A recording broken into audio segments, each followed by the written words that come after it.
Of Micah Elias here. Micah is a senior scientist for natural capital at Blue Forest, where he uses interdisciplinary methods to value the benefits of forest restoration, including carbon, biomass utilization, water security, biodiversity, and risk reduction for utilities.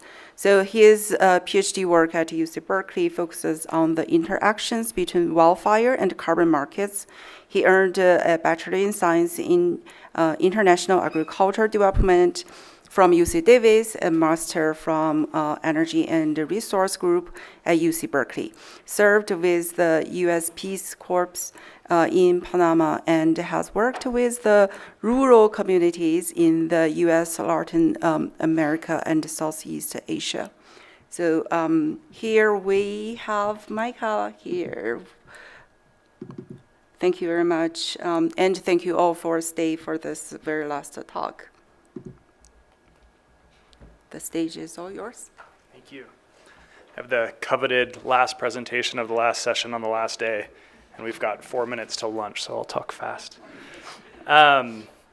This presentation is going to be a little bit different. I'm going to share a little bit about our work at Blue Forest. To kind of paint the picture broadly, first of all, I'm not a hydrologist, so if anybody has any hard-hitting questions, I will refer you to the co-author, Joe Shannon, on this presentation and some of my colleagues at Blue Forest.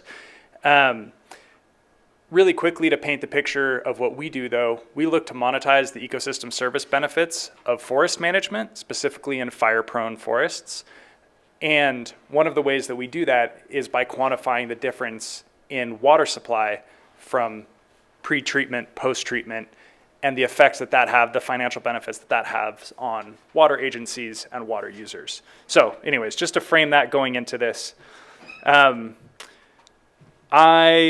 I'll share a little bit about our work, about our goals for engaging with OpenET, and then briefly some of Joe's preliminary findings. I think at this point we all kind of have talked through the strength and some of the potential rooms for improvement for OpenET, so I'm just going to briefly touch on those. So, Blue Forest is a nonprofit. We bring financial solutions to environmental problems. That usually means looking to find novel sources of funding and provide financing with for work to get done on the ground. We couple finance and science with local coalitions to increase pace and scale of restoration. What that normally means is that we're doing projects to help decrease the risk of wildfire in California and throughout the West. To increase the pace and scale of forest restoration and reduce the risk of fire risk reduction, reduce the risk of fire risk, we primarily use the Forest Resilience Bond, and that has three main goals. That's to create larger projects, primarily by attracting funding from non-traditional sources. That helps get projects done faster through the use of finance, and finally increasing the capacity of local partners and develop local workforces through increased funding and financing. We increase, sorry, here we go, I can't see my notes. We increase funding primarily by developing and employing methods which assign a value to the multiple benefits of forest restoration. A lot of groups work towards healthy forests. Scientifically, we differentiate ourselves in how we quantify those benefits into actionable metrics, communicate those benefits to stakeholders, and conceptually, while all projects have a macroeconomic value, we'd like to focus on the microeconomic value, specifically who benefits and how much, in order to get financial engagement from and financial contributions from those beneficiaries.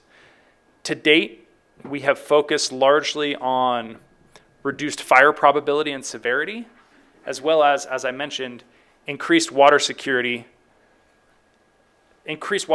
from a quality and quantity standpoint. And that's really where our initial interest in OpenET comes from. So I'm just going to briefly touch on this. This is essentially a flow of financial dollars and ecological benefits. But on the far left, we leverage impact investor capital. So this is below market rate capital to create a project-specific funding vehicle, the FRB. That money then is tapped into by our implementation partners who are actually doing the restoration work. And then this is where we come in between this multiple benefits and the beneficiaries. We look to quantify the benefits of that work being done and again, put it into dollar terms in ways that beneficiaries care about. Here are some of the beneficiaries that we've worked with on the ecological and economic modeling. Think power utilities like PG&E, which we're working with in the McCollum watershed in California. Water agencies like Yuba Water in the Tahoe National Forest, also in California. Corporate partners, think the Microsofts of the world. And we're in the midst of talking with local agricultural and tourism groups as well. So to give a tangible example of our work, and this is kind of where the potential for OpenET starts to hit the ground, we have 2 of our forest resilience pond in the Yuba watershed. The first one was up in the upper part of this watershed. I should have a better map on here. This is the Sierra Nevada runs north to south here. Sacramento is just west, and you can see Lake Oroville. So this is where a lot of the water supply for the state comes from, this kind of series of watersheds here. So first we had a $4 million, 15,000 acre pilot project in the upper watershed. That has scaled to a $25 million, 50,000 acre project in the lower watershed. And during this FRB, Yuba Water contributed $1.5 million based on the fire risk reduction and the hydropower benefits that we were able to model as a result of the work that was getting done.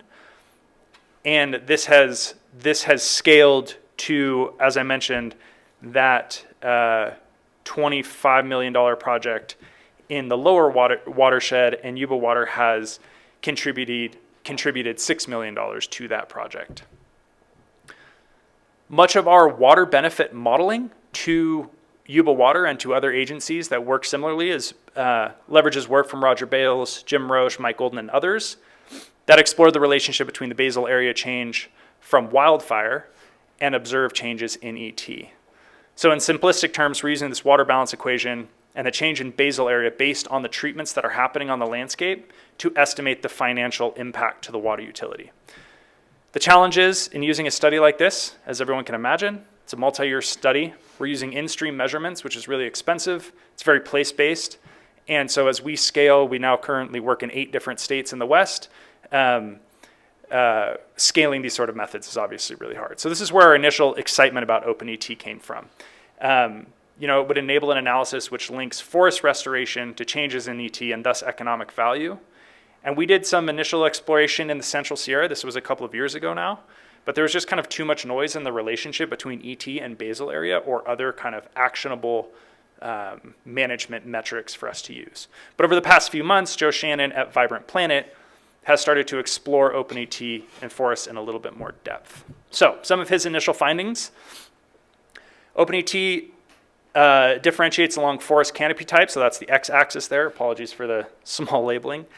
But there's a lot of variability across this axis. So this is 67% of the data, and if we extend that analysis to include more than 67% of the data, that variability gets really large. We also found that OpenET captures post-fire change along the joint axes of canopy cover and wildfire severity. So those different colors are different wildfire severity. This is very similar conceptually to the work that I showed a couple of slides back that we use to kind of predict change based off of the management that's being applied on the landscape. And so this relationship is something that we're really excited in, given the similarity to existing work. And some OpenET comparisons with Ameriflux. There is variable bias among forested areas and within forest types. Those are both Ameriflux forest types as well as landfire, which is a little bit more of a complete and granular forest type. But there's no clear pattern in direction and magnitude of the bias, with mean precip or elevation. So it looks like the magnitude of the error is linked to canopy cover and the absolute magnitude of ET. Joe did some quick tests on bias correcting the OpenET data. The black is the bias corrected, the gray is not. And this correction is limited by the number of forested Ameriflux sites, especially in western forests. And at this point, we cannot include terms like forest type because most of the forest types are only represented by one site. And that means there's no way to differentiate site level effects from more general forest level effects. So these new corrections do okay at some sites, but then don't help at all in other sites. So that was a quick breeze through, but finally I want to highlight really how we're really excited about OpenET in forests. And to summarize some of these most relevant points, You know, as I said, there's variable bias among forested sites and within forest types, and the magnitude of the error seems to be linked to canopy cover and the absolute magnitude of ET. There's really clear use cases for us and a lot of our partners, be they water agencies or large-scale water planners, specifically projecting the impacts of forest treatment for long-term planning, as well as monitoring the impacts of that forest treatment, which to date we can't really do. So if I could advocate for one thing, it would be improving the forest performance using management relevant metrics, specifically canopy cover or basal area, and finding either an absolute relationship with forest structure such as basal area or a relative relationship with change in forest structure from a disturbance. We'd love to talk with anyone, either at the OpenET team, which has been really great, or potential research partners who want to kind of pick apart some of these dynamics with us. And I will leave it there. There's my info. Feel free to reach out or reach out to Joe directly, or happy to connect you if you'd like to look through some of his analysis more.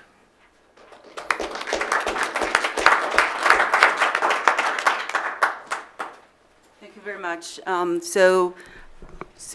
Do we have any burning question here for Micah? But make sure to catch him up during the lunch.